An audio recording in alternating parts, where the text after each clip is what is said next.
So today we will just be talking about loops. There are quite a number of loops, but today we may be able to do just one. In R we have the for loop, we have the while loop, and we have the nested loop. But I think that they are all the same practically. It just depends on much more on what you want to use the loop for. But I think the widely used loop is the for loop, and that is what we are going to look at today. A loop, simply, we are trying to look at the repeated command just to be able to print out or to come out with something. So that's exactly what we want to be looking at today. But before we look at the loops, yesterday we were looking at statement. There was this thing I said that when you go home, try it like in the form of an assignment. I don't know whether you guys tried it. I said write if else statement to print a prime number. Did you try it?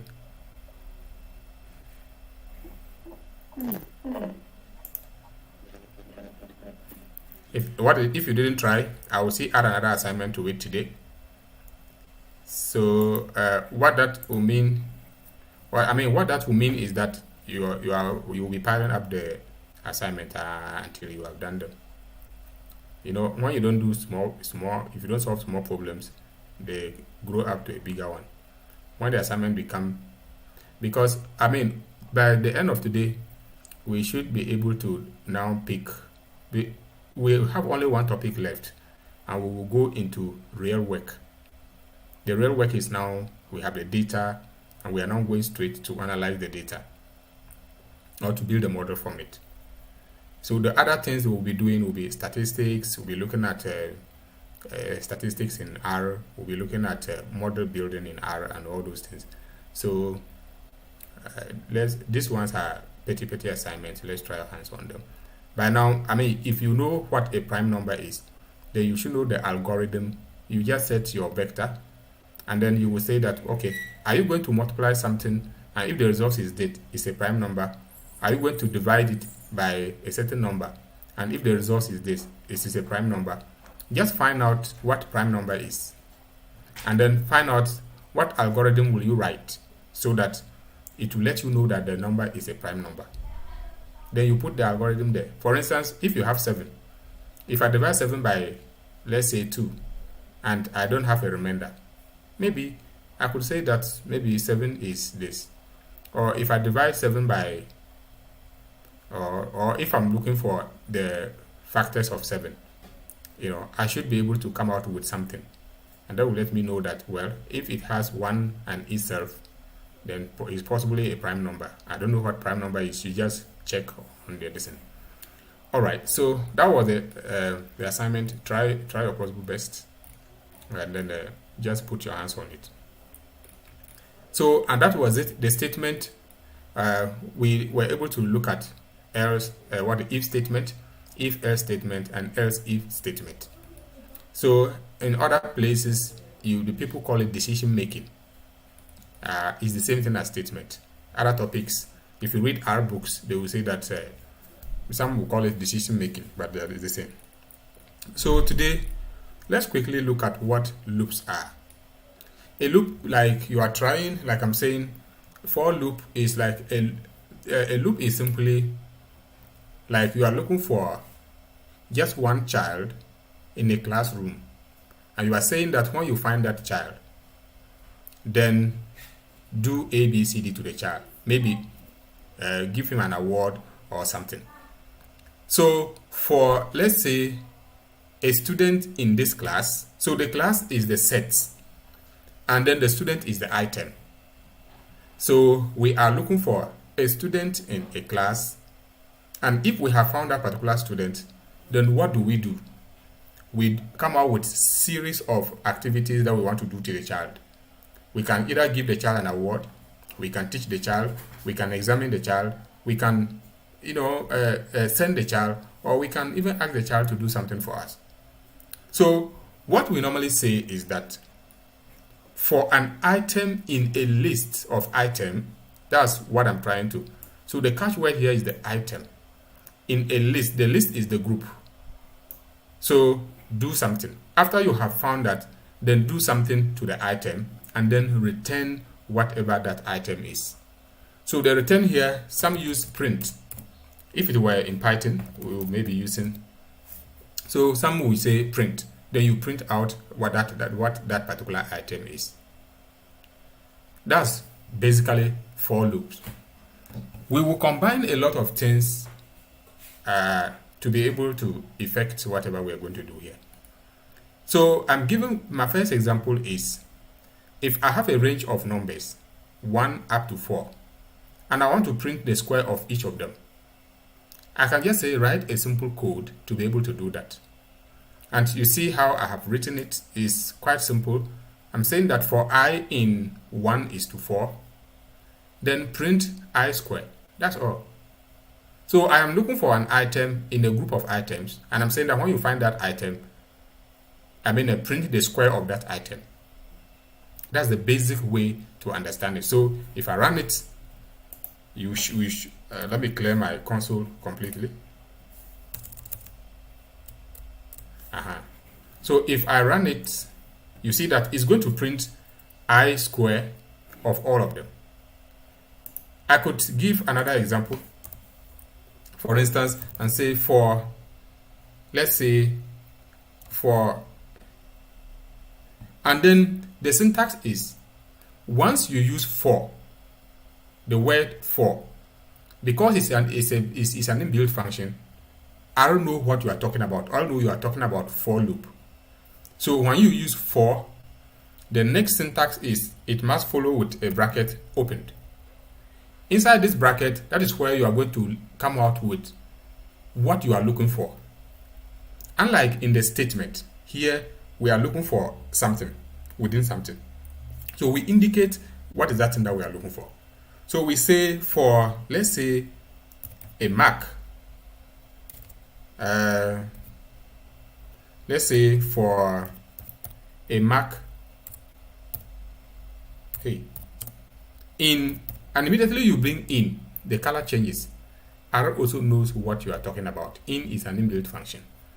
In, let's say you have a list of items. So I could have, let's say, maybe there, if it is a class Mac, we can say we are looking for a Mac in a list of Macs.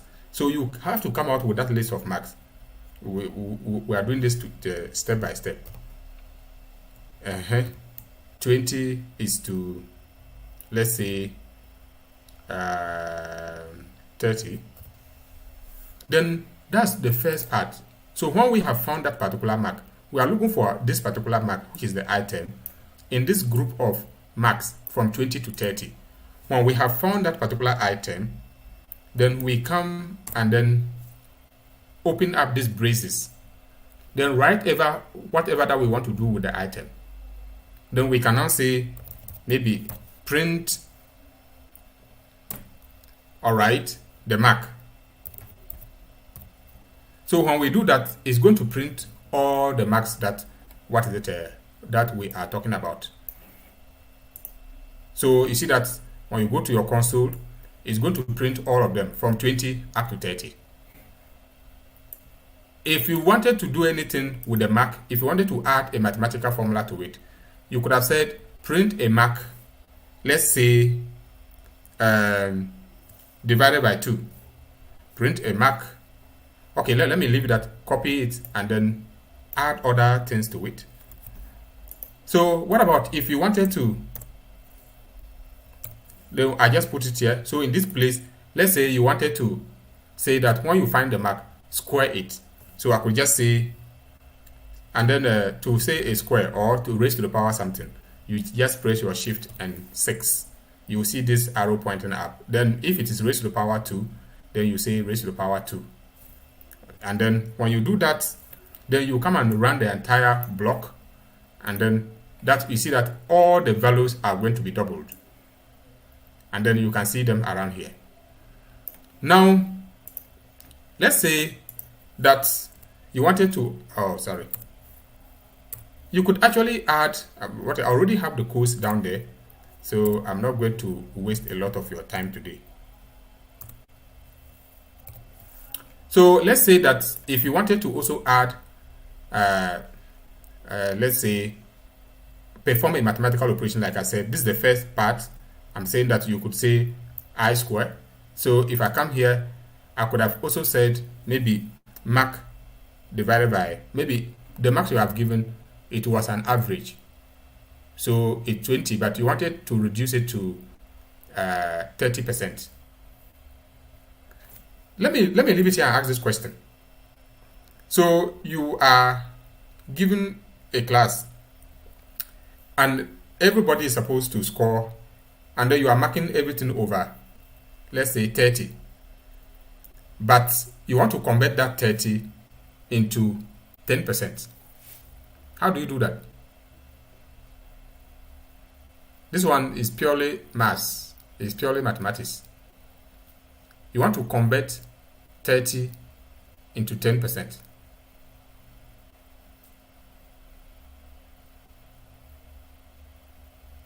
All right, then that will become another something we will do. Let me make sure that people are not running away. Eben has a very bad network today, and Mohammed. I'm sorry about that. Sorry about that. So now we have the mark here. We can say the mark is divided by let's say is divided by 30. Maybe times something. So we could say it's divided by this. We could say it's divided by, let's say, 2. So when we do that, it's going to divide all, it will find the mark first, and it will divide everything by 2. And then we can have it over there. So we can actually use this to do a lot of everything there. Now, as you can see around here, I have the mark. I could have also said around here, that's the mark. Then let me print another part of the mark. I could say,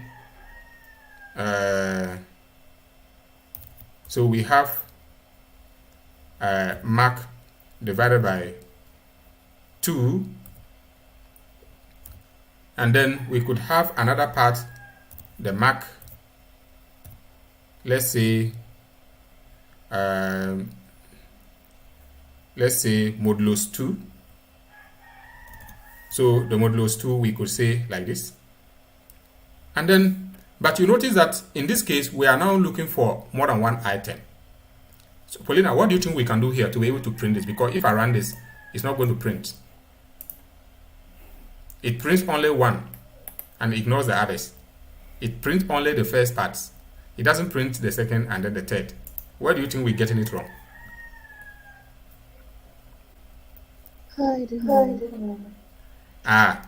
It means that we are, anytime you have entry, an argument more than one, you should use a vector.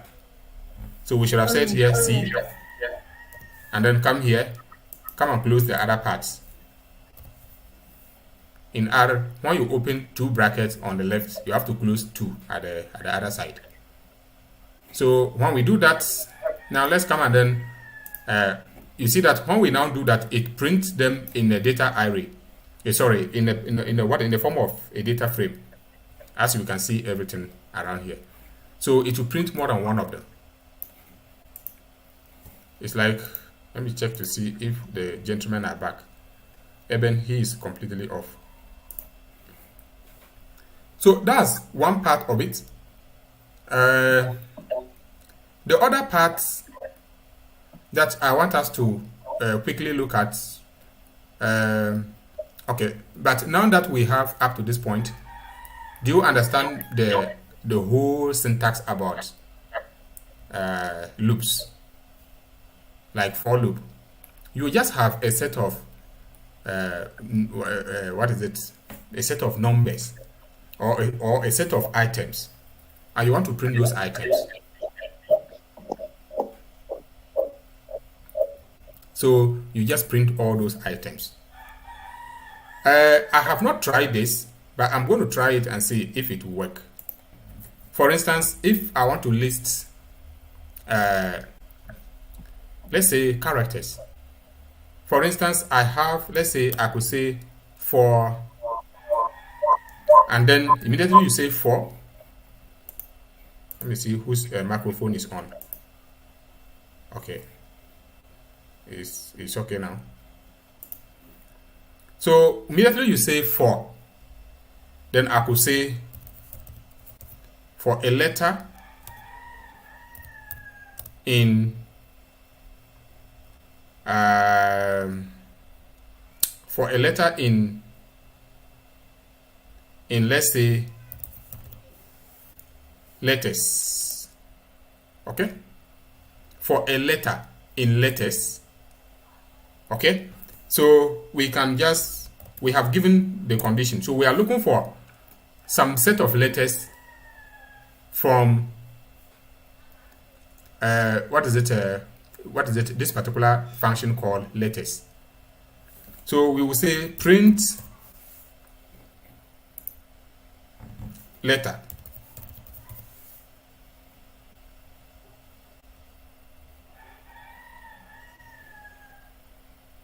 I think I should use one, even though the spelling is wrong, but don't worry about that. Print this. Let's see if this will work. I've not tried it, but I'm thinking that it should work, so that will print all the A, B, C, D up to Z. Do you get it? Are you following? If you have, yeah. So come again. Letters. Yeah, no. Thank you. I think is you've drawn my attention to something. What is the most important thing? This particular word here is like a variable you are creating. I could have said, yeah, so it doesn't really matter. You can spell it anyhow. What matters is whatever that you are looking for, this particular function. You see? So that's what you are trying to. So you could actually write this for loop to print different set of, or to come up with different items. For instance, I could give another example like this. Let's say I want to say for let's say weight. It could be a weight of somebody. But you see, most of these things are inbuilt functions. That's why I don't always want to give the right spelling. Because when you give the right spelling, it will go and pick the actual inbuilt function, and it can affect your code. That's why mostly you see that most computer programming, when they are writing the code, you see underscore this, underscore. They are always trying to avoid the inbuilt functions from interfering. So let's say I have weights. For a weight, let's say in a set of weights, or for a temperature in a set of temperature. For a weight in, let's say, I don't have, so I could use a function here. I could use a random function here to create whatever that I want to pick the weight from. So I could say run if, all right. So, and the run if is going to come out with a number. So I could say 30, and I want the minimum of 3 and the maximum of 10. So for a weight in this particular set, so let's come out here and say, okay, what is going to happen? So we should say we are going to print weight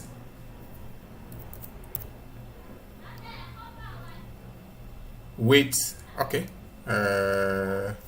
So we are going to print our weight, but we want to calculate the BMI of all of them, of all the people. So we are going to say weight divided by, let's say, if we had known their height, but I'm coming to that, is the next thing that I'm going to do. So here we could just say print weight. So you see that it will print, you see that it has printed all of them around here.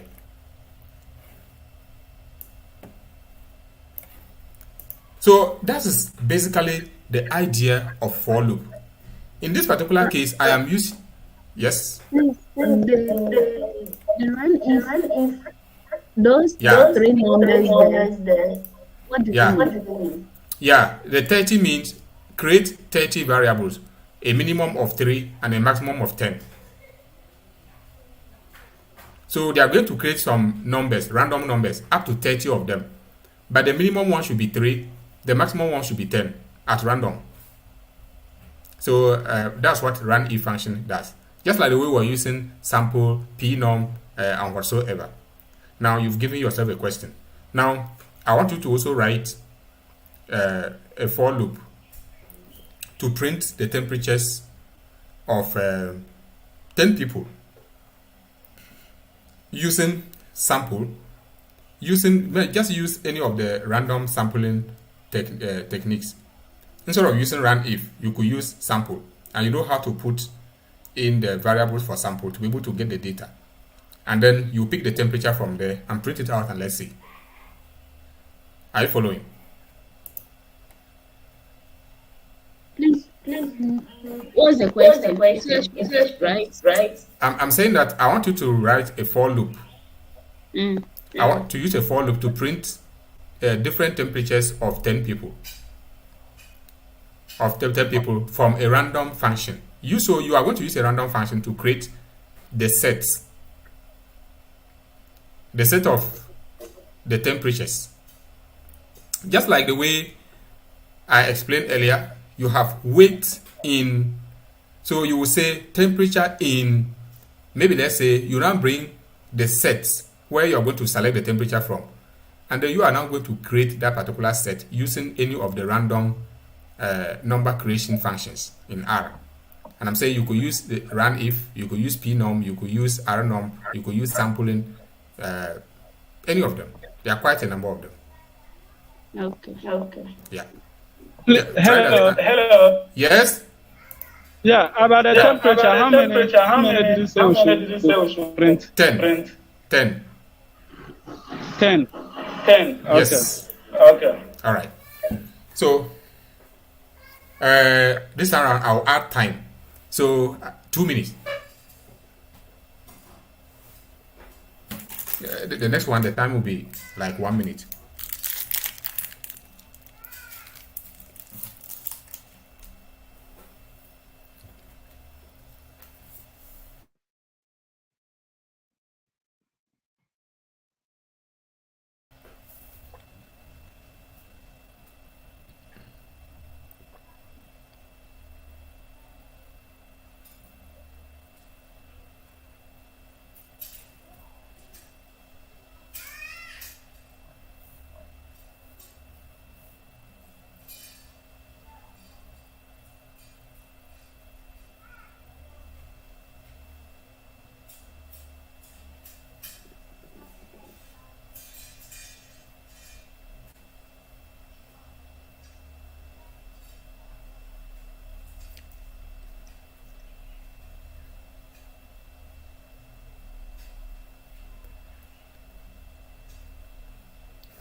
Yeah. I've done that. Have you? You have done that. Yeah. Now read your code and let me see. For time in sequence. Okay. 1 to 10. Okay. Print 10. Is it printed? Yes. From one. Okay. Print temperature. Yeah. Okay. Okay. Print temperature. But you say sequence 1 to 10. Yes. That's what you use. Yeah. So, is there anybody with a temperature of 1 degree Celsius? Oh no! I just kind of okay. I didn't I'll just change that. Exactly. So some examples must be. I I have one professor who is Should be able supervised. to relate it, right? Yeah. What my professor will never agree for you to use non-related or non example that is not representative. He will insist that that use something that is representative. Hello. Yes, I can hear you. I didn't get it right. Where did you get it wrong? I wasn't following. I just came and I was trying to catch up. Okay. So so now let me show you the I wrote the code. so let me show you the technique. Are you there? Okay. So I was saying that I'm here. okay, you are going to, for for loops, the syntax is that you are looking for a specific item in a group of items. All right, so you must have that group of items, and it's that particular group. You could actually maybe set it somewhere, or you could just write it as a code within. So I can say for a one mark in, what is it, in max. So you already have the max. Then print that particular mark. What is going to happen is that it's going to do something we call iteration. Arrow is going to go there and go into the set and then continue to print all those items that you have asked it to print. Is it either and then until it has printed all of them, except you have given a limit. And that is, we are coming to that one where I am saying that okay, print only up to this if this condition continue to hold on. So that's what I was trying to say. So for for loops, you just have, let me come back to this place where I started. So like here, the first part, let's say I'm looking for an item. So for I in 1 to 4, print I square. So what it's going to do is that it's going to go into this 1:4, then it will find 1 first. Then it will come and say, okay, 1 raised to the power 2. It will give you 1. Then it will go there and go and check. And there's another one there, which is 2. Then it will come and square 2 and give you the answer. It will go there and see 3. Then it will pick 3 and then come and then until it get to 4. That's what for loops is all about. You are just picking this particular item. So this I, it doesn't mean that it's coming to this set to pick just one item, but it represents each item until the entire set is finished. That's what I was trying to do here. Now, with 1:4, this one is just straightforward. That's 1, 2, 3 up to 4. But I'm saying that you could actually use a function to represent this instead of 1:4 to be able to create a particular set there. And to be able to do that, you can use any of the random number creation functions in R, like sampling, like runIf, like a sequence, like repeat, or any of them. So one here, let me come down here, then I'll write one for you to see. So like we were saying, so we could say for, and for for loops, anytime you use the word for, then you give a space, the next thing is to open and close your bracket. That's where you write all the things you are looking for. So you are looking for a temperature. So you say for temperature, you can spell it anyhow you want because that is the variable you are creating. You are saying for temperature in, so in where? In a set of temperatures. So you are now going to create that set of temperatures. So what are you going to do? I want you to use a function to create random at random. So you could say just use sample, and then when sample come, you are simply saying that you have, let's say, 100, and then you are just sampling only 30 of them there, and then you are saying that your replacement is equal to false, and then you have finished. So we are going to pick a temperature from 30 temperatures, 30 temperature that we have sampled from a population of 100. Now, when we finish, what do we do with that?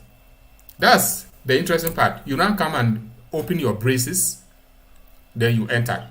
Now write everything that you want to do there. You can now say print what? You are now going to print the that particular temperature that you have created. So you now come and write the name temp there. So when you do that, it's going to print the loop will come here and come. It is not coming to look for anything here. It's coming to look for the 30 items that has been selected already. So that this particular function sample will let R to select 30 temperatures from 100 different temperatures. Okay, and then after it has selected, then each of them will now be printed. That's what the temp is now coming to do. So if I come and then I hold the whole of this, I can just run here and then it will print all of them. So the temperatures are printed.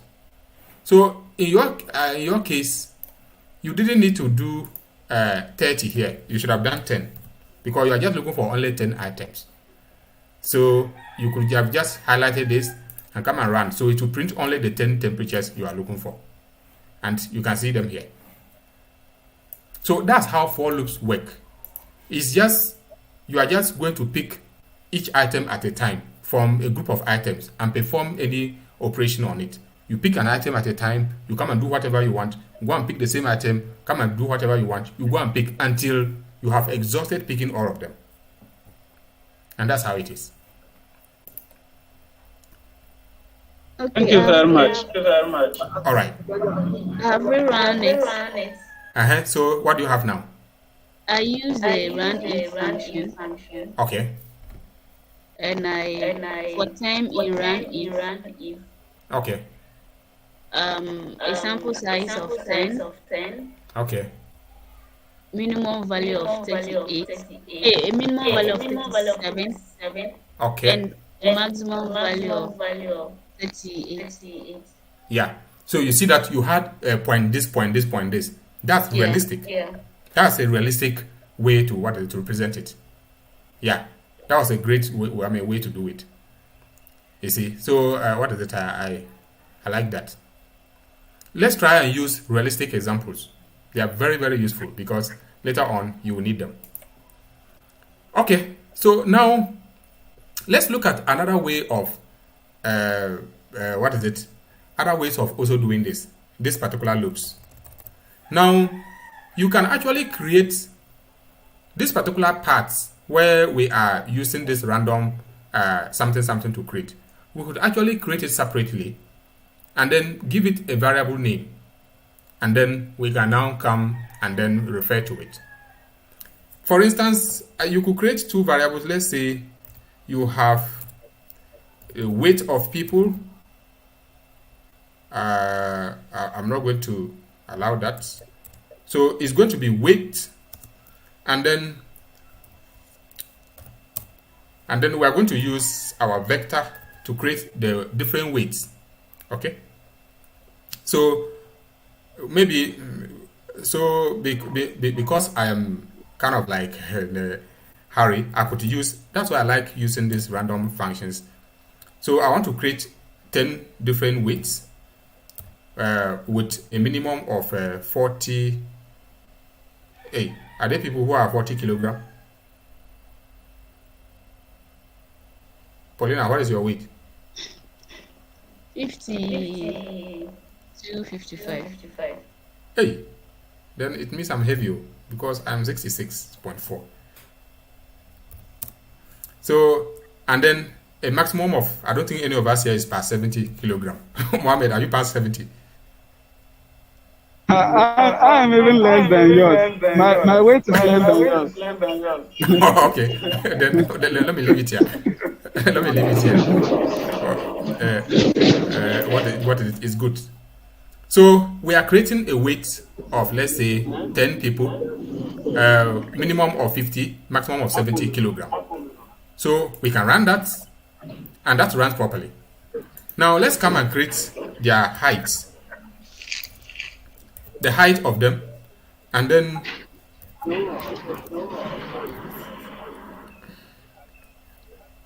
so the height we are going to use the same run if sample, and then we say that we still want the same 10 people, and then in this case we are looking for, if we are using meters, let's use centimeters. Centimeters, some will be 70 centimeters. So we have 70. It's gonna be 70. I'm sure. I'm 100. 100 and something. Okay. So let me say a minimum of 100, and then a maximum of 150. Okay. So when we do that, we can actually run the two. We've created the vectors already. So we can come here and use a for loop to calculate their BMI. First of all, let's use for loop to print them out. So I could say for, let's say, then I open this and say for weights, for let's say weight, or let me just say for W to mean weight in this particular vector that we have created, weight, WT. So we come here and say WT, you see? So what is going to happen? We now come and then open our braces and enter and write the code there. If we want, we can say print out the weight. So when we want to print, we now bring what? We are printing out this W. W will simply go and print each item there one by one until it finished. But that's not what I want to do. So when I do that, if I roll this up, you can see it has printed all of them. Now, what I intend to do, what about if you want to print the W without the decimal numbers? What are you going to do? Yesterday you said you use the round Function. Yeah. Okay, so you see that where we have the print the W, you could just put the round, and then put W2, what is it, in another bracket. Okay. All right, so now let me run it all over again and let's see. You see that there are no, you see that it's now only integers.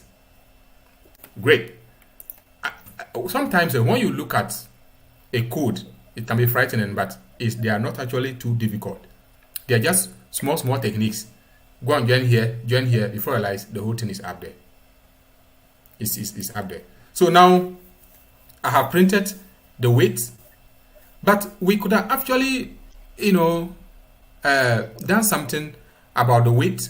We know that weight divided by height, okay, weight divided by height, it could actually give you let's say the BMI or times something, isn't it? Weight Okay. divided by height times height. Okay, times height. So is height square. Is that not it? Yes, that's Divided by height square. height square. Is that not it? So Yes, that's then, it. so if that is the case, what is it? You people have solved my problem. Now, I want you people to use the two codes we have written here, the two items we have written here, and see whether if you can print the BMI of each person. You just need to repeat this code and do something. Here, where my cursor is blinking, right after the W, you should type something there, because you have already created your height vector. Okay, then let's do it, or you can. we're not items.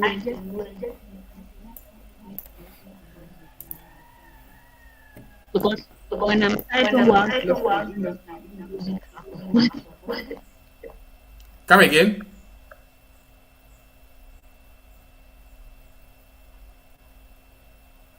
Okay.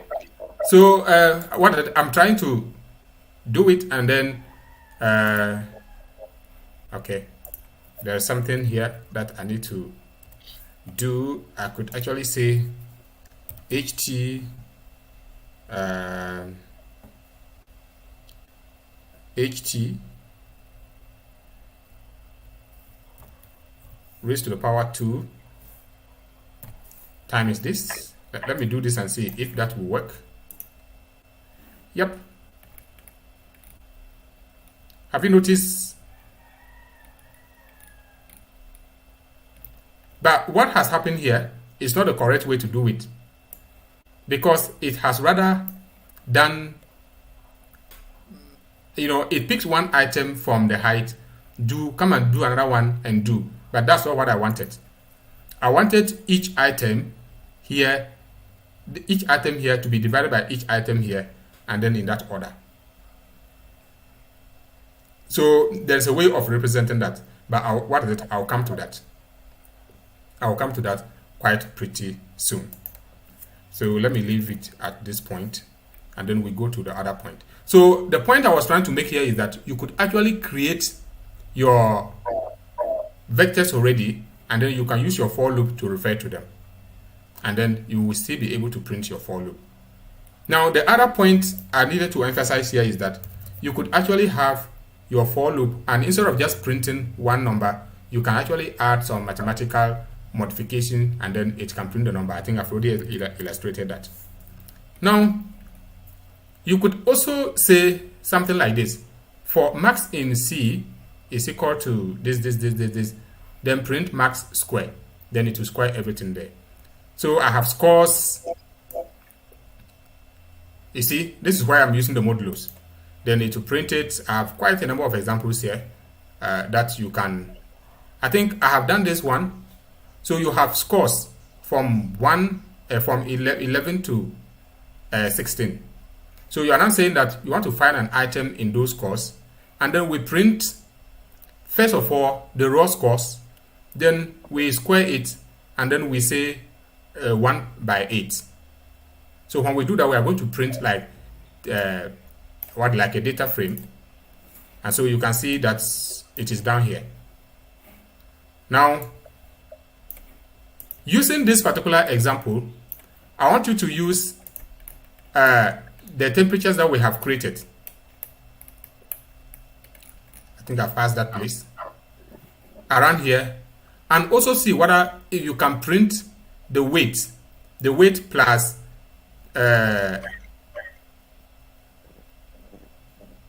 let me see.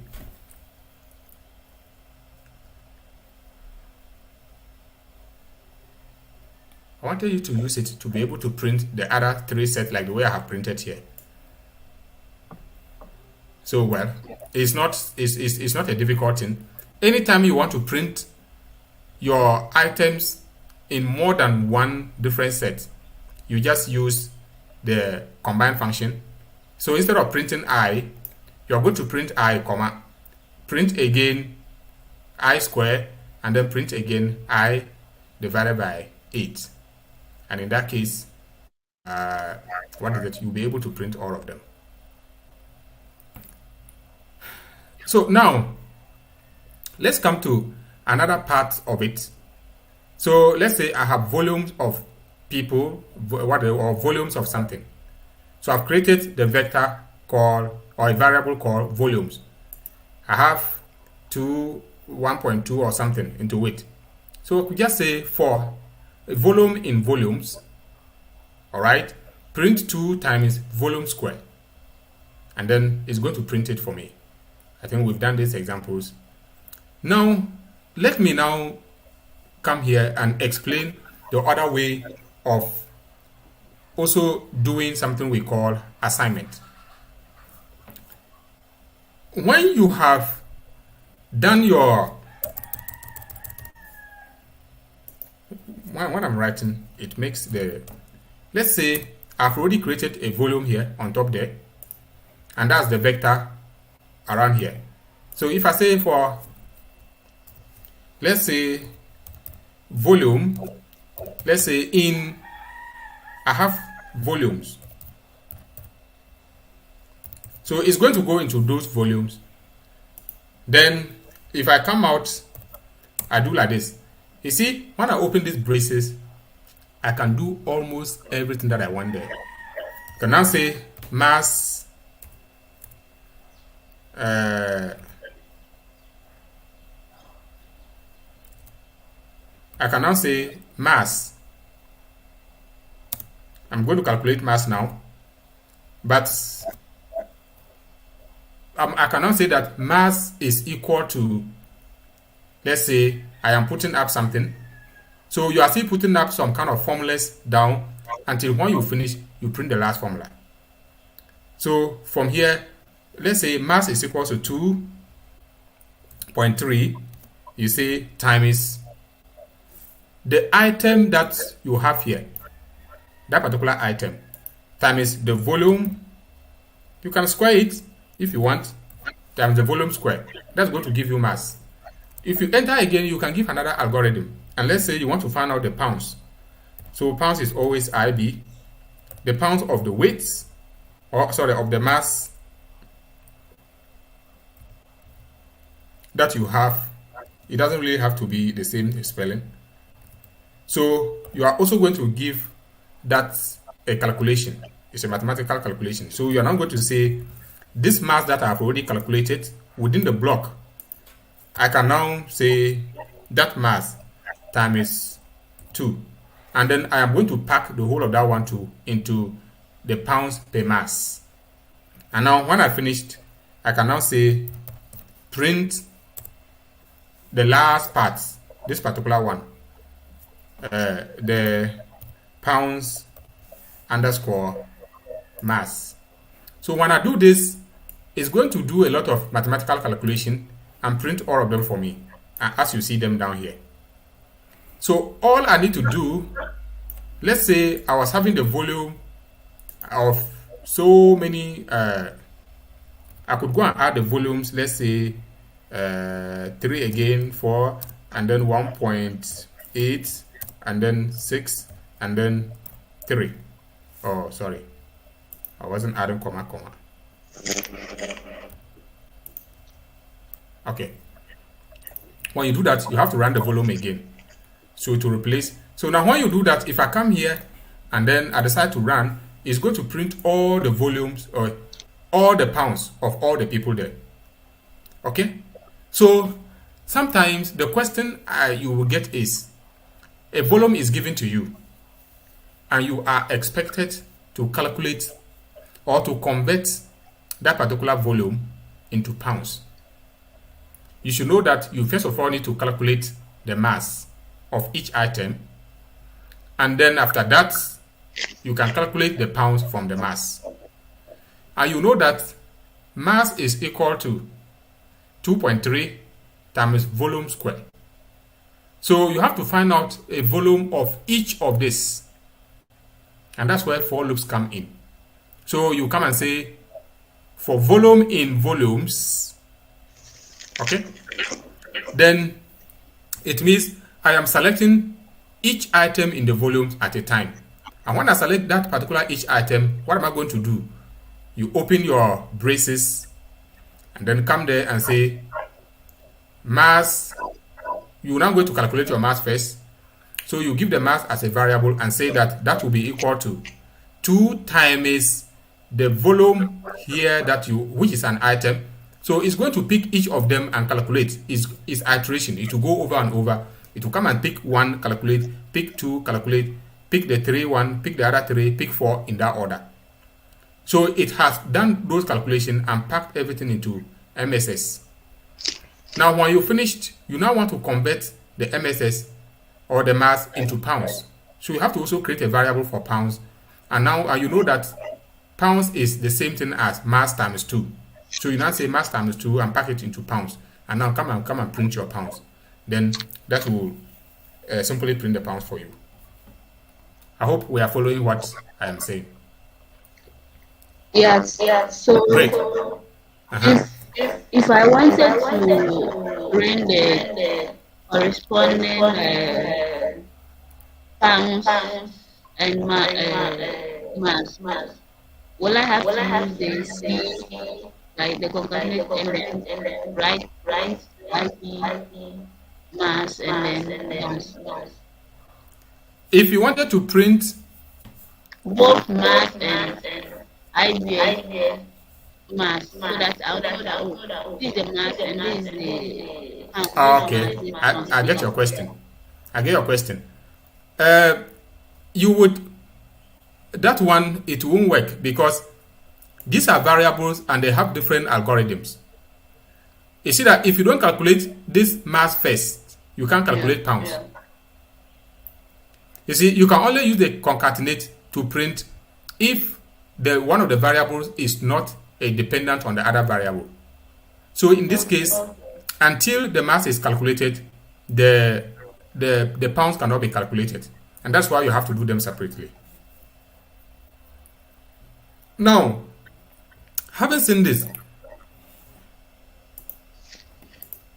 okay, just want to be sure that now having seen this, is it possible that you could now go and look at the weight and then the height example and see whether you can do something about it?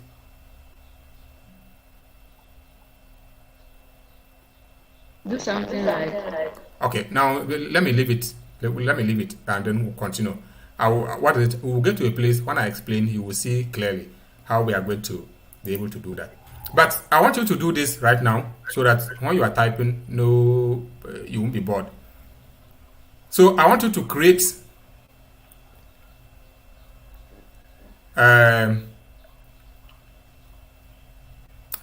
what the 10 different temperatures. 10 different temperatures in degrees Celsius. And then use this same style to convert it into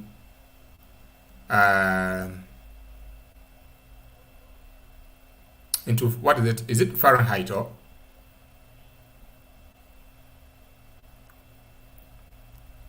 okay. All right. There is, I don't know the formula, but you guys can just check it online. Just check online how to be able to convert from degrees Celsius to Fahrenheit. So you are going to create a vector of 10 different temperatures. Let it be realistic. And then you are going to convert all of them into Fahrenheit using this same style we have here. So you have to first of all have your temperatures already. Then you select each temperature and then maybe you have to multiply it by something to get something. After that, maybe you need to divide it by something to get another variable and then print that last variable, and that will give you your Fahrenheit.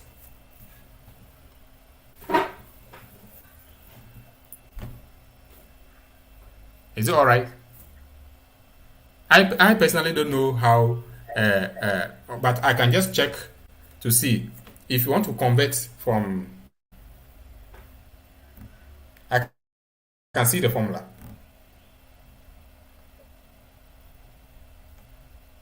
So you try the order, and let's see how it's going to work. Create the 10 different temperatures in degrees Celsius, and let's see. Then write the for loops and get to this point.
That's a big formula.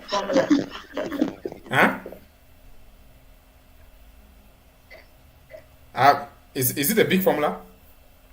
Let me see. So we'll break it down.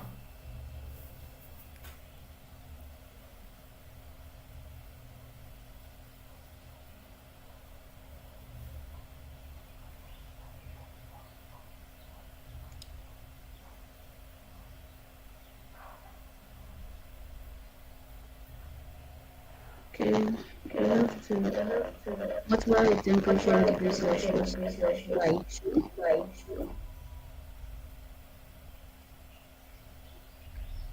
And then add 30. Okay.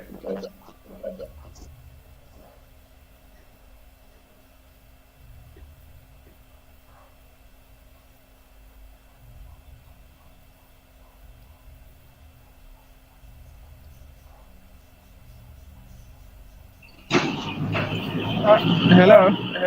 Yes. So, please, have you gotten the formula online? No.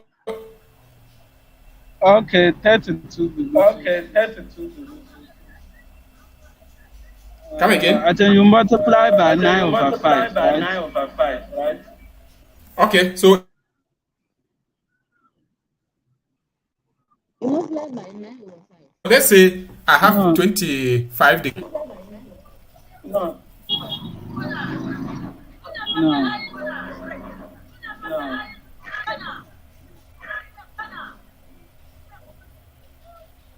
I'm trying to.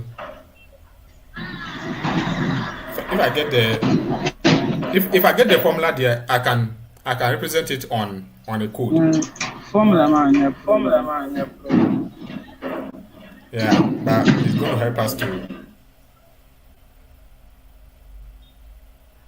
What I saw, I said you have to multiply the temperature by 2 and add 30 to it. You have to multiply the degree Celsius by 2. By 2. And Okay. add 30. And add 30 to it. Yeah. Okay, you multiply by 2 and add 30. But you can please confirm on internet whilst I start arranging that. But that's what I You think. multiply But you can just and add 30. temperature and then 13, temperature.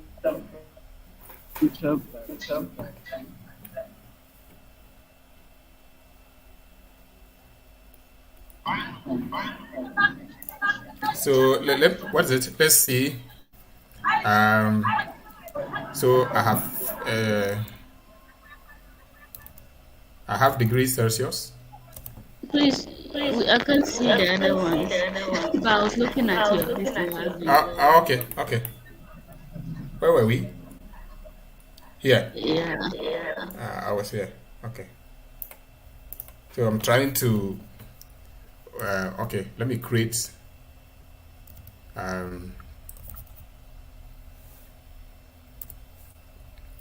So I'm just looking for 10. I'm looking for 36 as the lowest, and then 38 as the highest. So when I do that, can actually print this. Yeah. And so I could actually run it up here.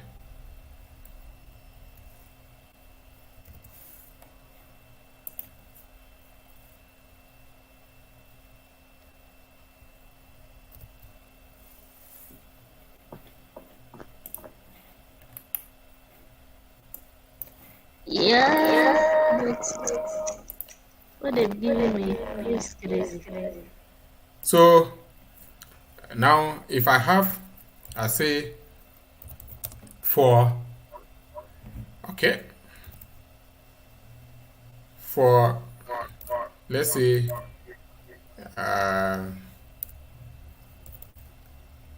for temperature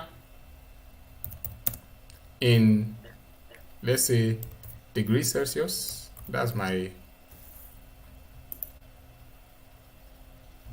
okay. So just going to come here and say, first of all, I need to print, let's say, I want to convert it into Fahrenheit.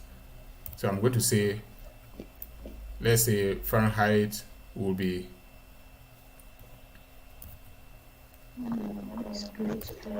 equal to, so if I know the formula, this is where I'll put the formula.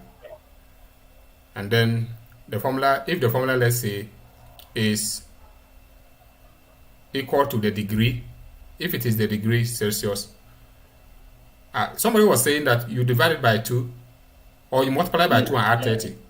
Yeah, you multiply by 2 and add 30. So in that case, I will come and say 10, what is my 10 times 2 multiplied by 2 and add what, 30 to it, right? Yeah. Okay. And add 30 to it. Then when I come here, I will then say print Fahrenheit. It will give you lengthy things. What did I do? What is it? I got all of them. I got 10. I got all of them. I have Come again. 10, but it came. You know what? Uh-huh.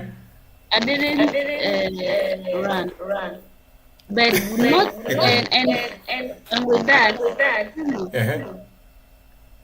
I started with 10, ran if 10, 37, 39. Then I set for 10 in temperature. Uh-huh.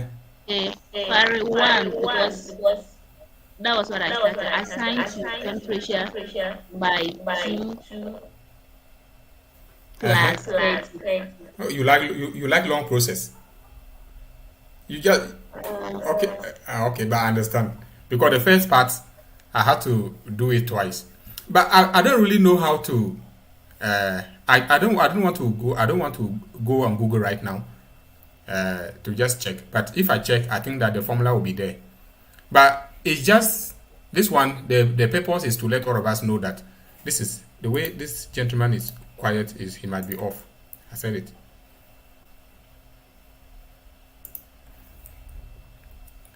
Okay, so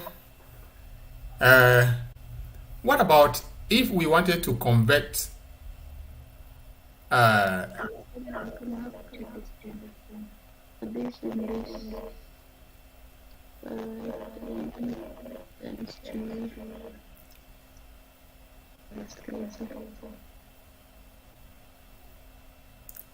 Mohammed, can you hear?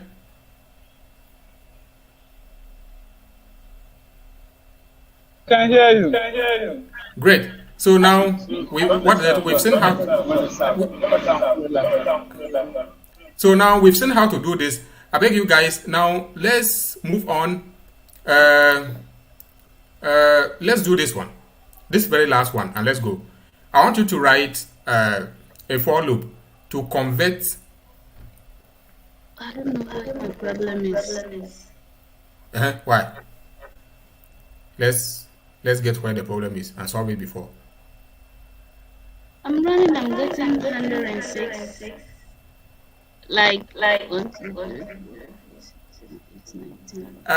go and check. the numbers 10 times. What? 10 times. Yeah, like I'm getting 106, 106, 108, 100. What I'm sure you run if the first value is more than 10. The first value is 10. Followed by 37. And then 39. Then 39, and then you now came and say for, let's say, temperature in that particular vector you have created. Yeah. Then you open your braces. Yeah. And then what is the first thing? The first thing is I assign right, Uh-huh. then the temp Uh-huh. Let me see. So you times say the 10th time is 2 plus 30. plus 30. And then you Yeah. printed the Fahrenheit. Yes. Did you assign the Fahrenheit properly? Yeah. Check the assignment operator. What did you use? Huh. You know what I did? Uh, One of, of course, I don't want to forget what the first temperature has uh, only 1 P. So all this while, when I did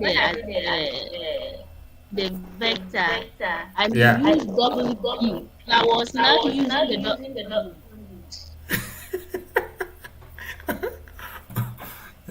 Okay. What I should have. double P, and one is just a single P. I wanted to know which one is the vector and which one is the variable that for.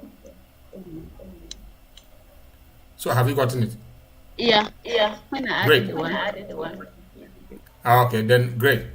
Now, what is it? We don't have much time. Time is always running very fast when you are getting interested. So now we shoot on our own. Let's try. Please, just a minute. Okay, now you guys you do this. It's like some animals have entered my apartment. I don't know from which direction. Maybe I open my outside gate. So I want you to be doing this once I check that and come.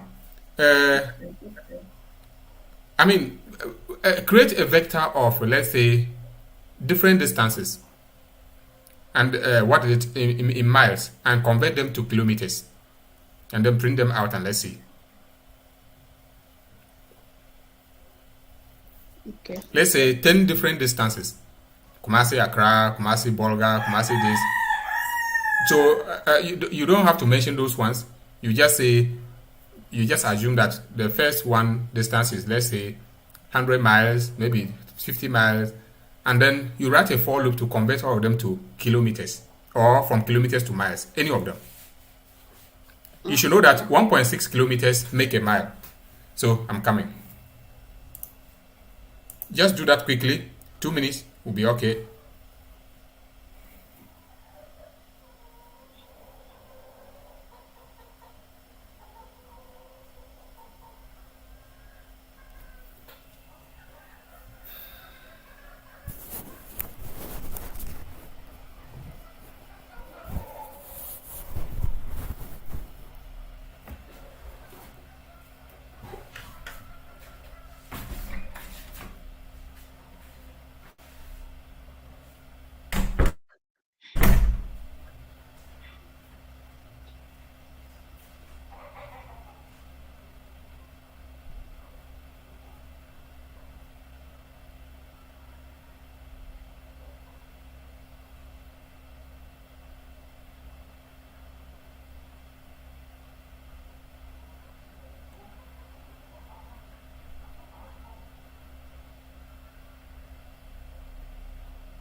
How far?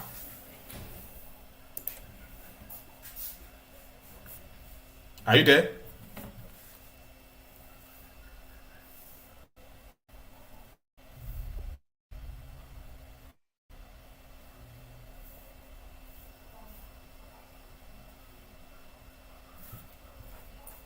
Are you done?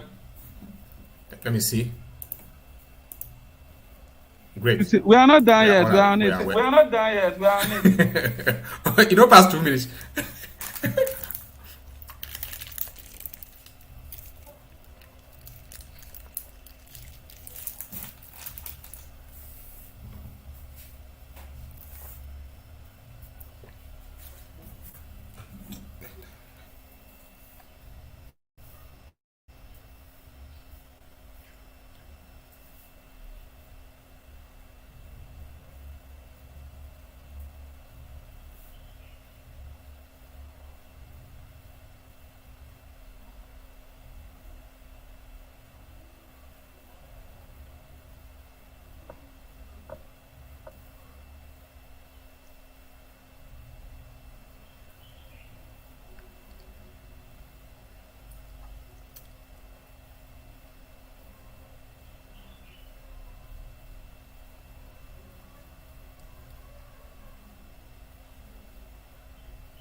Why?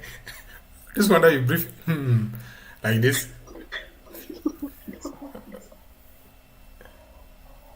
Don't worry. I'm happy for the two of you Yes, because I've you done got it. it. Great. Yeah, what is this? That's the interesting part of it. When you struggle, you get it. It's always sweet.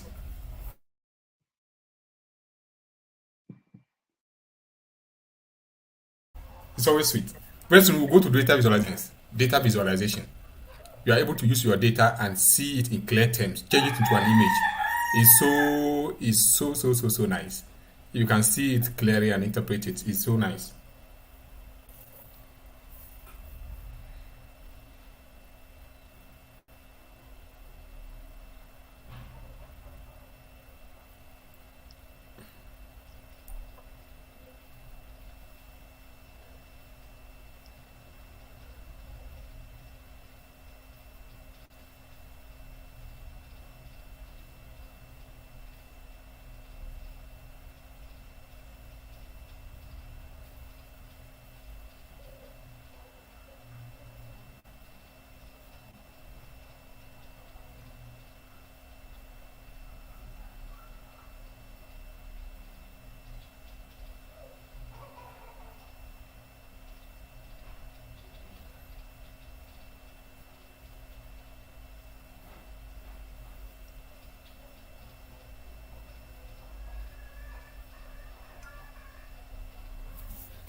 Okay, so let me also start.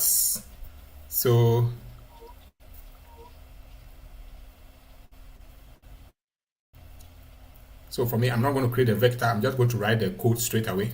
So I'm just going to say for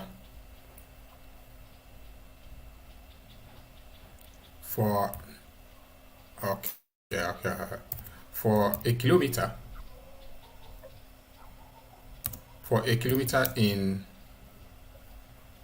okay. So the miles, what are they? So I'm going to use this and then create how many I'm creating.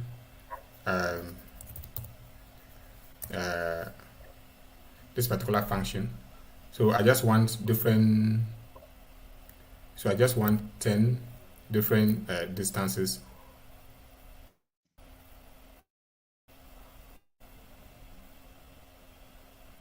With the lowest distance being 30 kilometers and the highest distance being 100 kilometers. So I want to find out, and then when I come here, oh, sorry. When I come to this place, I've opened my braces. I cannot do all sorts of things there. I'm going to say that, well, I'm converting kilometers to miles. So I'm going to say my miles, um, what is it, is equal to, because I know how many kilometers make a mile, 1.6 kilometers. So I'm going to say 1.6 multiplied by the kilometer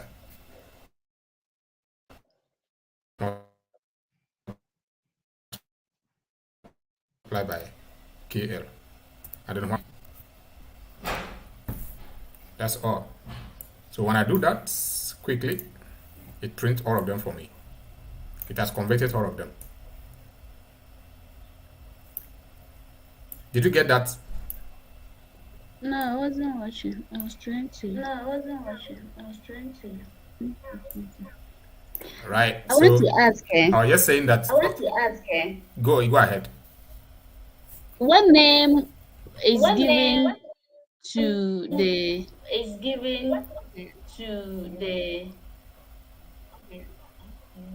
line created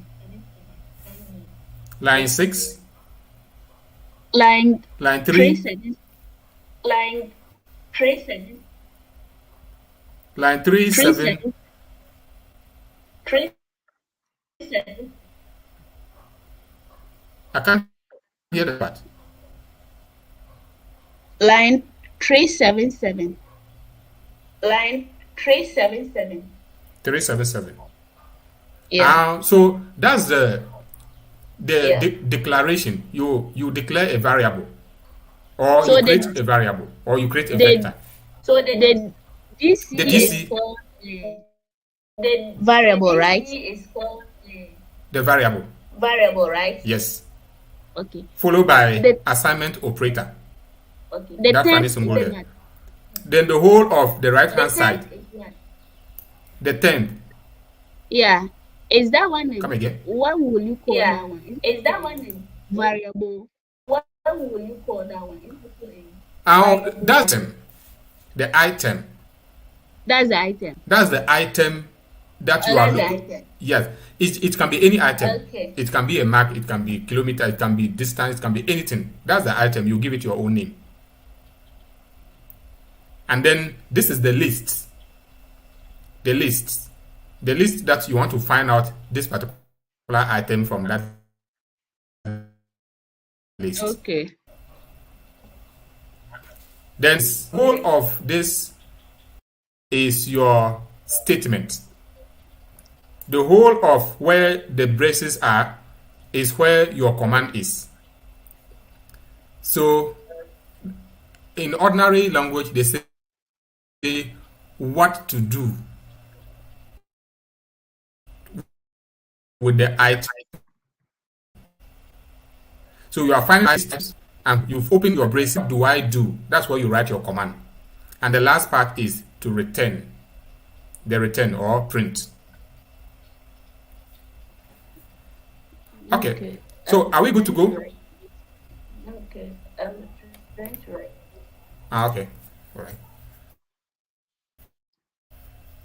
No, I wasn't saying to you. So What if is that it? is This class. No, I wasn't saying to you. So if that is Okay. I mean, you are even two. So what is it? We are not many today. Some two people wanted to add. I didn't agree because if they come, it's going to take us back again. You see, it will take us back too, and it won't allow progress. Hello. So I'm not for to join again. Yeah.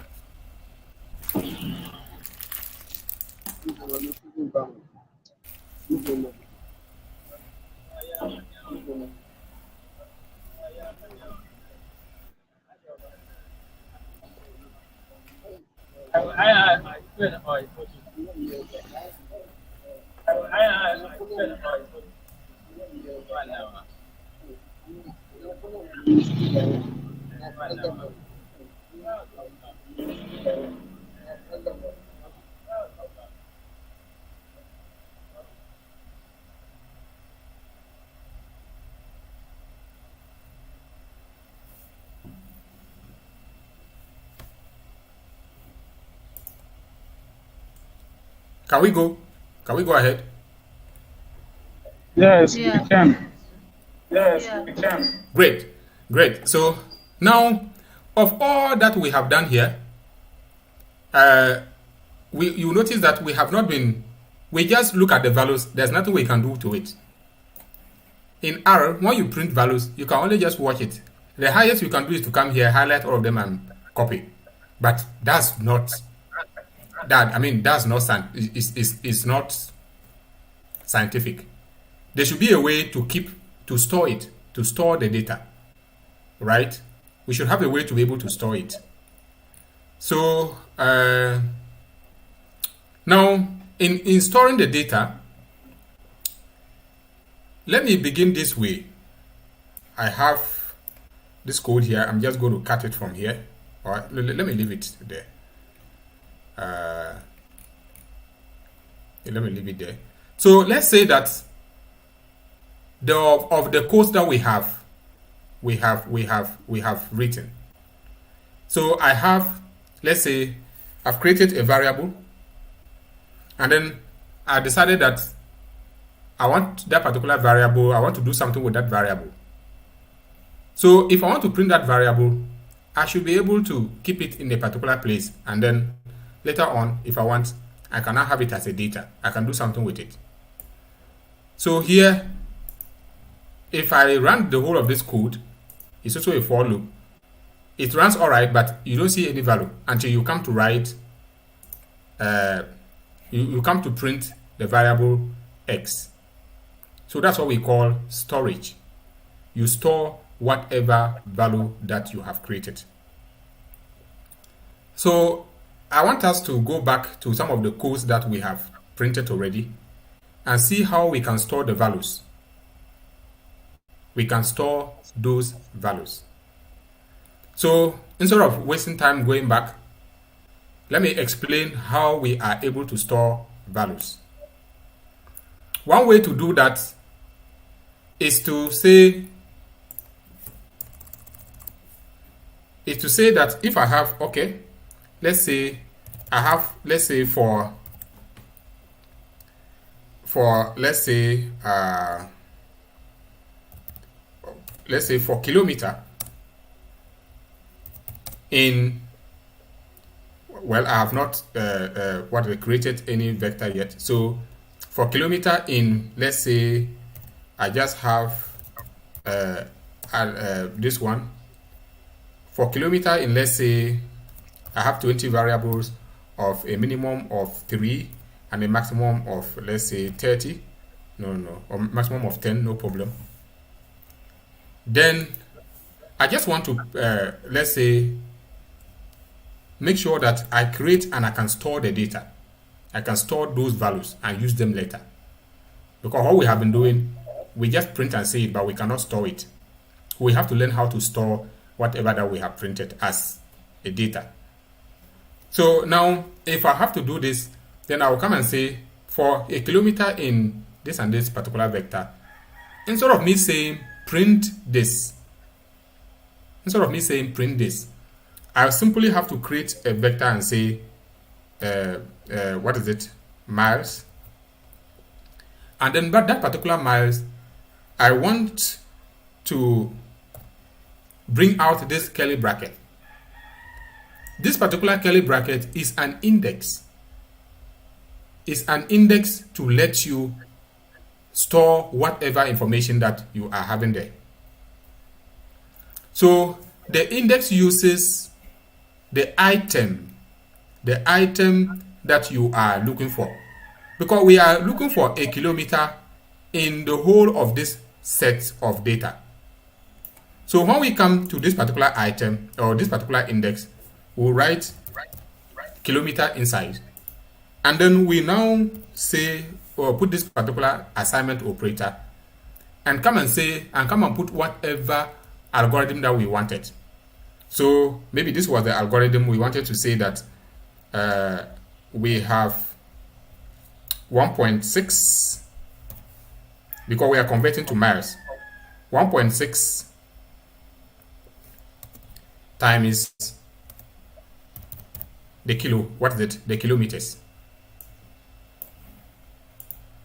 So when I do that and I run, you see that it runs properly, but you won't see the results. The results has now been packed into what we call miles.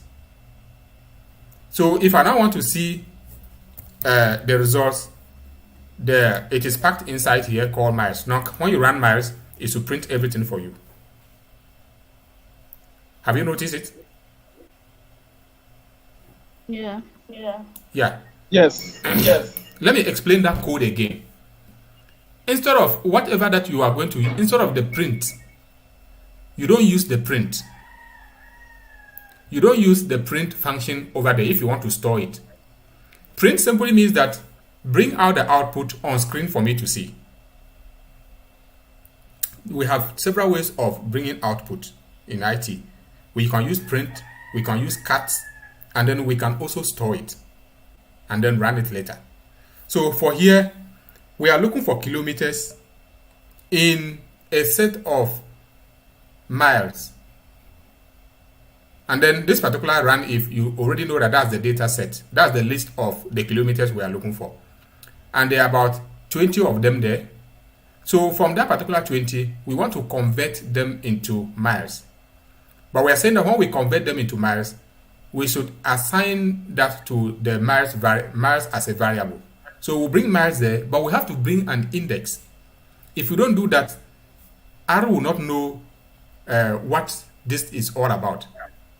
So you bring an index and tell R that it is this particular index, which is kilometers, that I want to to store. So whatever the kilometers are going to look for here, and whatever the kilometers are going to calculate here. So the kilometer here tells you that the index 1, that's the first variable, must be stored in miles. Second variable must be stored here. Third variable must be stored there, and in that order. So that's why I'm bringing the curly bracket. It's always an index. Maybe let me demonstrate something here. If I was having the whole of this, if I should copy this, let me just bring it out here and just paste it there and say that, let's say that's a variable I just created. If I run that particular variable, it runs all right. So now next time, if I want the indexes of all those variables, I have to just say dd, then bring your curly bracket there. So now if I say here I have created 20 different variables, a minimum value of 3 and maximum of 10. If I want to print the first or the fifth variable, I'll just come and put here 5. When I run, it will print the fifth variable, and you can see it over there. If I want to print from the fifth to 10 variable, I'll just do this is to 10. When I do that and I run it, it will print only the first 10 variables. That's how we subset a vector. We use the indexes. So it's the same way we are using it here to be able to store those values. Now, there is another way of storing the values, and that is you create an empty vector, and then after that, you direct all your command into that vector. And that's one example here. The easiest way to create an empty vector is, let's just create some few empty vectors and you see. So I want to create vector. So I have empty vector 1. So you just go ahead like this and come. This time around, you are not using the combine function. You are creating a vector with a description. I'm creating a vector and I'm saying that hold this particular vector. I want to keep some numbers in it. So I'll bring the whole spelling called vector. When I do that, you can even see the syntax on top. It tells me that the mode is what kind of data do you want to. So I'll come and say my mode is equal to, I want to store numeric numbers. If they are characters, it means that vector is going to take characters. So let's say I have this. So I'll put the numeric. Okay. So I have numeric.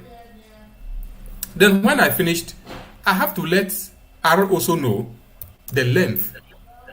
So how many of the data points am I going to enter? If there are 100, I have to indicate, because if you are creating a vector, it means you are requesting a memory from our database to keep this amount of data there. So length. The length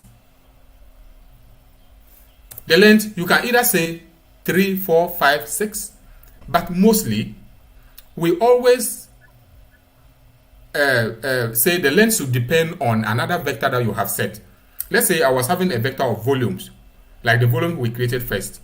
So I will say the length should be equal to the length of that particular variable that I have created. So I'll say this, and I'll put into bracket volumes.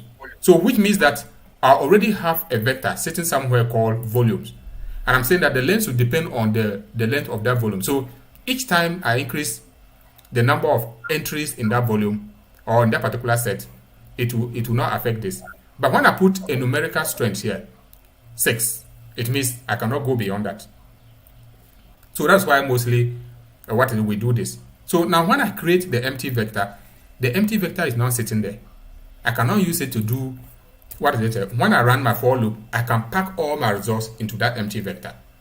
And that's what I have done in this particular place. So I have mass, maybe I'm going to calculate mass, but I want to create an empty vector called mass. So I say the vector is, the mode is going to be a number, so numeric length. The length is going to depend on the volume. I have already created a vector called volumes, if you remember. So now when I come and say for VL in 1 is to the length of the volumes.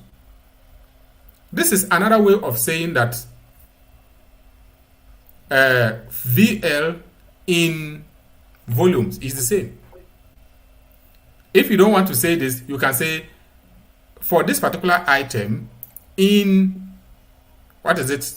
volumes. There's no problem. It's the same thing as this particular item in 1 is to the length. It means to the entire end of the volume. That's another way of indicating it. So if you have done that, what happens? I'll come and say I've created a variable called mass, and then I'll say 2.3 times volume square, and then I will now take this particular mass and store it in the original mass that I have already created. And so I can now print this mass, and then I will have my results. This one, if I type it, it will let you get the import rather correctly. So let me type, and then you see. So first of all, I have this empty. Okay, now let me use the previous one I have created, which called empty vector 1. So, and let's assume that I have created a vector of kilometers. Okay, this one I have here. So let me remove these indexes. Okay, so I'm going to come here and write a for loop using this one here as my vector, and using this empty vector that I have created. So I'll come here and say for, yes? Come again? EV1. It doesn't confuse. I can't hear you well. I was saying and continue the whole loop right under the empty vector so that we are replaying the Okay. What is it? I understand. I know some people. There are some people, when you take them to their house on the eastern direction, the next time they are coming from the western direction, they can't identify the house. Are you aware of that?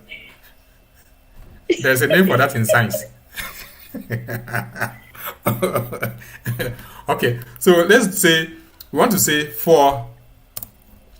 You see, so now we open our bracket, and we are saying that we have already created our empty vector. So when you create the empty vector, forget about it. You don't need that one for now.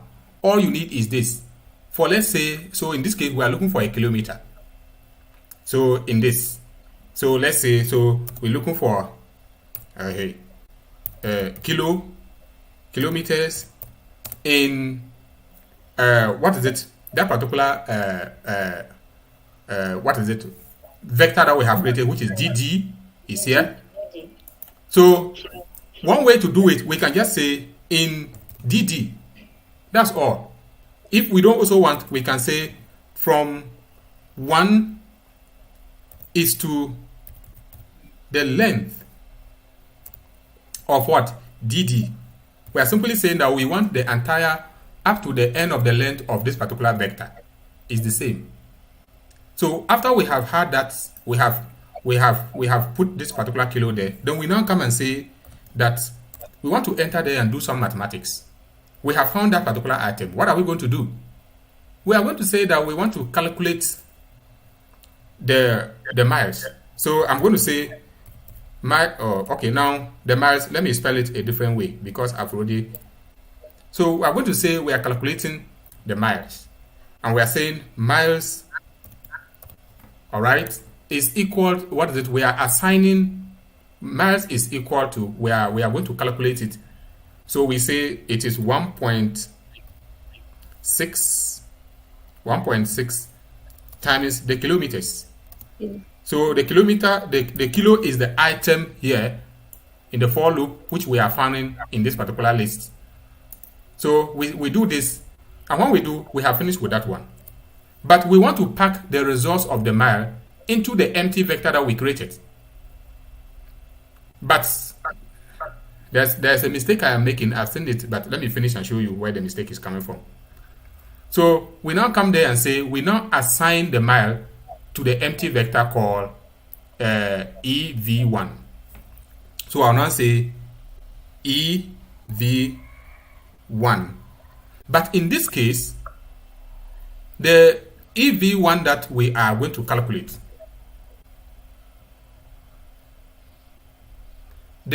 we must indicate the index. And the index is always that item that you are looking for. If you don't do that, R cannot identify it. So when you say the EV1, come and say, put your square bracket there. What is the index? The index is always that item you say for. So here, our index is kilo. So I'll put here kilo. And then when I do that, I will now say, I'm now assigning the mile to it. I'm now assigning the mile to it. If I run it, it might not run for a reason. And when I finish, I will show you. It's always good to get, okay, it runs all right. So when I come here, I can now print my EV1. EV1. Now let me run the EV1, and you see that it has printed all of them. Yeah. So that's how we do for loops, and then we store that particular, we store the information. Now, this EV1, we cannot do anything with the EV1. I can now say that EV1 divided by 2. It will divide all the values by 2. EV1 by this, it will do the same thing. And so that's what it means. Any question? Or should I go over it again? Yeah. So are you saying that if I had not stored the EV1, okay, but rather printed, I cannot print it if I had printed it. You can print it on your screen, but you can't use it to do other, like let's say, if you wanted to visualize it. For instance, let me just show you something quickly here. I could have just said plots. I could just say like plot EV1. So you can see the plot is let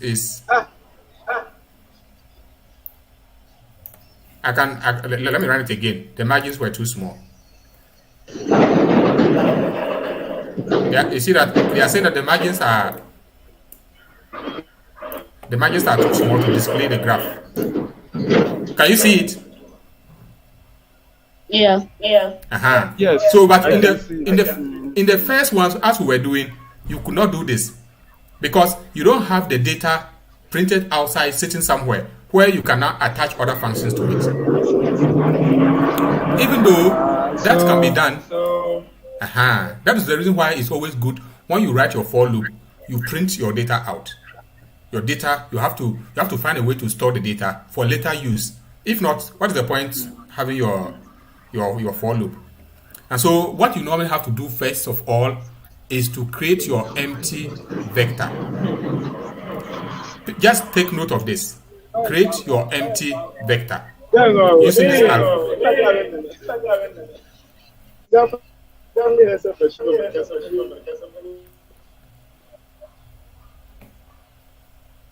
create your empty vector, first of all, using this particular mode. After that, you now come and use your for loop. When you finished, do all sort of mathematical calculation that you want to do with the figures that the for loop has picked out, and then also assign it to a variable. And after that, assign that same variable to the empty vector you have already created.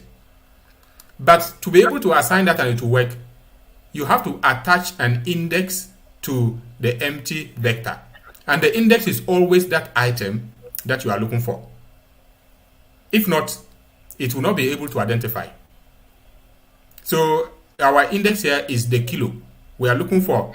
So now we have come to say that the miles has been calculated. It was calculated using the kilos, converted to miles, and then we now say the miles have to be given to whatever with the environment that we have here. So that's basically, it was the same thing I did here. I created an empty vector here, and I said for v, L in 1 to the length, I've already explained that. Then you just calculate the mass. So you say this times this, and then square. And then, of course, you also come and then you assign the mass to the empty vector, which was called mass. And that's all. Okay.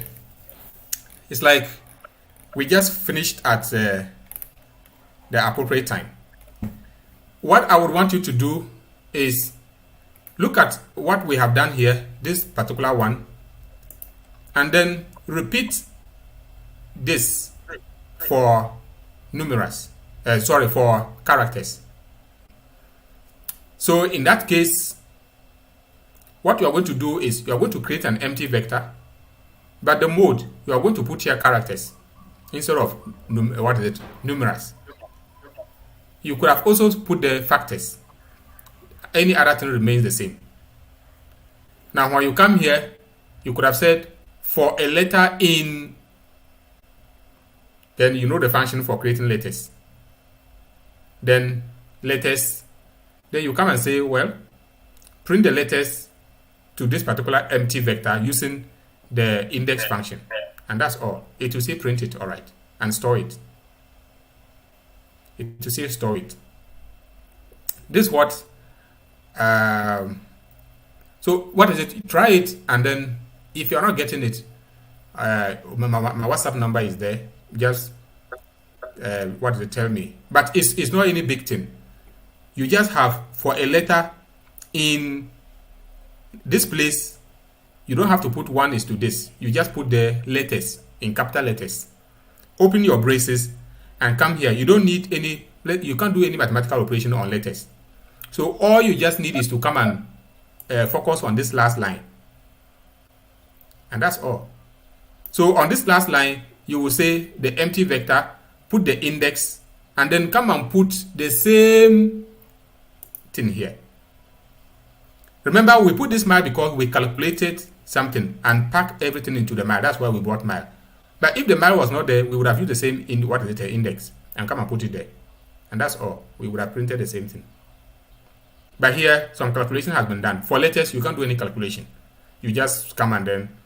So it will be the same index, come here, the same index. And that will print you the same thing. It's not that. All this codes, I will pack everything and then I will send it to you. This part, that's explaining of how for loops works. So what it does is, I was already having the code somewhere. Yeah, I was just trying to explain that code on top here. What happened here? So for volume in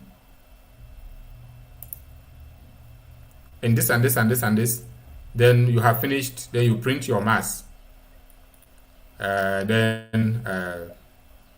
So what happened is that the item will go and pick the first one, come and calculate it. It will go and pick the second item, come and calculate it, and go and pick the third item and calculate it. That's how for loops works. This particular item here will go into the length and pick one, come and perform this mathematical operation, go there and pick another one, come and perform this mathematical operation until it has finished picking them one after the other. And then it will do all the things around at the same time. If there are about 1 million items, that's what happens. And then it will be picking them like that. That's why sometimes you can run your data, it can take 2 days. This kind of iteration is going over and over and over here to go and check this, come here, check this, come here, and that is it. What I want to do is, most of the examples I have given, I'll copy all these codes and send it to you guys momentarily. But I want you to try and see whether if you can add storage to any of them. Store them, looking at the example that I have, and then store each of them. Have a storage for each of them. And that will be the assignment. Tomorrow, God willing, we will try and look at the last aspect of loops. That will be while loops, and then nested loop and functions. And then we can now proceed to packaging, what is statistical usage of R, and then before we get to other areas. Let's try, if all of us are having data sets, real-time data set, where we should be, I think there's another thing we will look at, that's cleaning data. How to clean data using R. It's a whole lot of work. How you collect data from the first time from people, and then how to be able to extract data, which we call data mining. How to be able to mine data from text. It's very important. People give speeches every day. When you pick it, you won't know where the data is. But we should be able to mine the data from that particular speech. We'll do that. There are packages for doing that. We can do that. Any question before we round up today? Is 8 minutes past 5. We started 10 minutes after 3. So I think we are at the right time to close. If you don't have any question, I'm always around. If you are doing something and then, if you are working on it and then you are not getting anything right, please don't hesitate to call me or to give me a message. I'll quickly respond to it. In that case, I'll say thanks for being around. It's always a pleasure. And thank you. Thanks for your time. You're welcome. I'm looking so dark today. What in Nanado's economy has affected me.